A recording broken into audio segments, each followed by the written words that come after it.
Fala pessoal, bora falar rapidinho sobre inputs de formulário.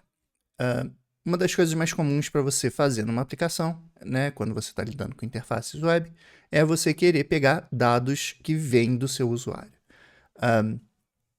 Para fazer isso, a gente tem as tags do HTML, que são as tags de input, certo? E elas vêm em vários tipos diferentes, né? Então, por padrão, ela é do tipo texto, mas a gente pode fazer um type password, por exemplo. A gente pode fazer várias coisas diferentes aqui. No caso do Svelte, o interessante para a gente é que a gente tenha uma ligação entre o nosso input de formulário e o estado do Svelte para a gente poder fazer alguma coisa com esse valor quando esse valor mudar, certo? Então, vou voltar aqui para text.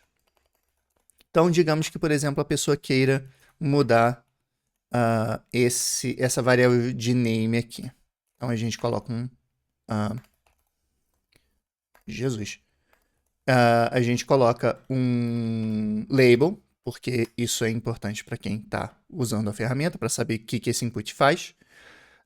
E se a gente quisesse mudar essa variável name de acordo com esse input de formulário, a gente pode fazer da maneira clássica, certo? Da maneira que, em geral, é feita até em outros frameworks, que é capturar o evento do DOM de input, tá?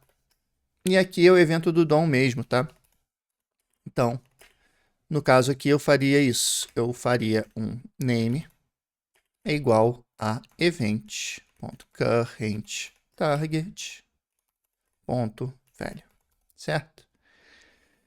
E quando eu mudasse aqui embaixo, ele muda aqui em cima. Tem alguns problemas com essa abordagem, certo? O primeiro problema é que você só está mudando o valor do input pro valor e não uma coisa bilateral, né? Uma coisa de tipo, se alguém vier aqui e mudar isso daqui, eu acho que eu coloquei literalmente a mesma coisa.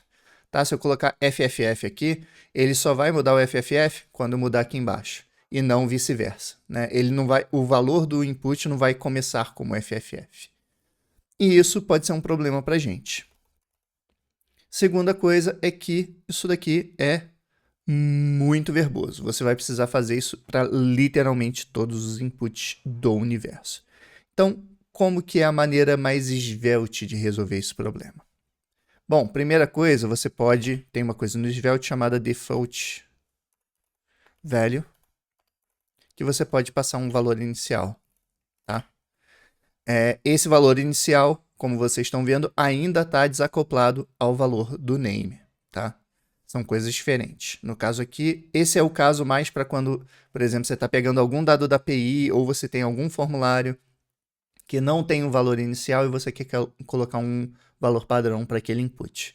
Isso daqui é pouquíssimo usado, mas quando é interessante de usar, é bom ter em mente que isso daqui existe, tá?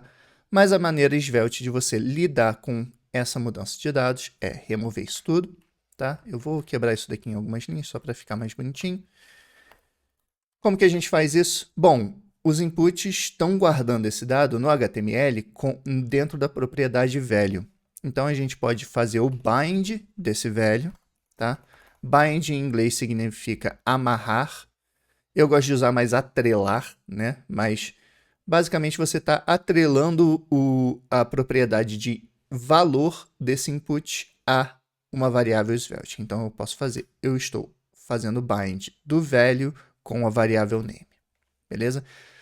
Já de cara deu para ver que já apareceu o world aqui e eu mudo em cima e ele muda embaixo. Show? Essa é meio que a forma clássica em Svelte de lidar com isso. Mas tem em Svelte uma coisa bem interessante, que é razoavelmente recente, que é a seguinte. Digamos que eu queira, em vez de ter world aqui, eu queira ter em caixa alta. Não importa o que o usuário colocar aqui, eu quero ter o valor no Svelte em caixa alta. Como que a gente faz isso? O bind pode receber em vez de só um valor, ele pode receber duas funções. Uma função para get, para pegar o valor, e uma função de set, para colocar o valor no lugar. Então, você pode ter uma função que retorna name, como getter, né, como a função que pega, e você pode ter uma função que é a setter, que vai colocar, que vai setar o valor. Name igual a velho. E é isso. Agora, a partir da frente... Ah, eu esqueci de... eu esqueci de fazer to uppercase. Não adianta nada, né? Você vê que agora eu mudo embaixo, ele muda em cima. E você vê até que ele tá... Mesmo eu digitando tudo em caixa baixa, ele tá colocando tudo em caixa alta. Por quê? Porque toda vez que esse valor aqui muda, que o valor desse input muda, ele vai forçosamente mudar para uppercase. Beleza? Isso é bem interessante para casos bem específicos, tá? Para, por exemplo, você não precisar ter que implementar um effect para isso, ou um derived para isso, tá? Você pode fazer isso daqui direto aqui. Tem mais alguma coisa? Deixa eu pensar. Tem uma última coisa, que é a seguinte. Digamos que agora você queira simplificar esse caso aqui.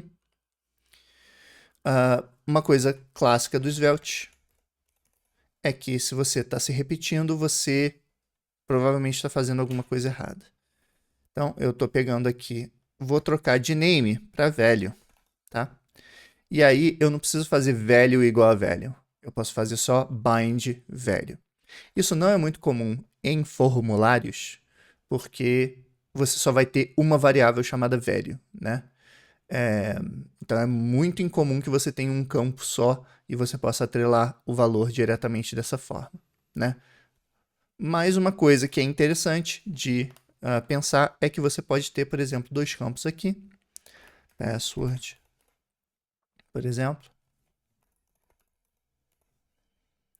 E você pode, em vez de ter uma string aqui, você pode ter um objeto aqui dentro, que é o estado inteiro do seu formulário. Em vez de ser uma variável de state para cada input, você pode ter tudo no mesmo objeto, tá? Password, uma string vazia. Eu vou colocar até um inspect aqui para a gente ver. Value.password. Para a gente ver isso daqui aparecendo, tá? E em vez de fazer o bind para o velho, a gente vai fazer value.name e value.password. E vocês estão vendo o object aqui, porque esse velho aqui agora é name. Então, mudei aqui, mudou ali em cima, mudei aqui, apareceu aqui no console. Então, a gente está guardando esse dado corretamente. Beleza? Então, é muito comum a gente ter o estado inteiro de um formulário numa variável só, porque em Svelte as variáveis são reativas, então você não precisa se preocupar tanto com ter variáveis de state separados para fazer coisas diferentes. Beleza? E, de novo, se eu quero mudar um valor em específico, a partir do input, eu posso passar uma segunda função aqui que muda esse valor ou faz alguma coisa com esse valor antes de colocar aqui, para a gente não precisar implementar um derived ou um effect só porque a gente quer o texto em uppercase, por exemplo. Beleza? Tem muito mais coisa sobre formulário quando a gente fala de Svelte Kit, mas Svelte Kit a gente vai fazer uma série de vídeos lá para frente com mais coisas interessantes, tá? De formulário no Svelte, acho que esse daqui já é um básico interessante. Dúvidas, sugestões, como sempre, nos comentários, vídeos relacionados na descrição. E espero ver vocês na próxima. Até mais. Tchau, tchau.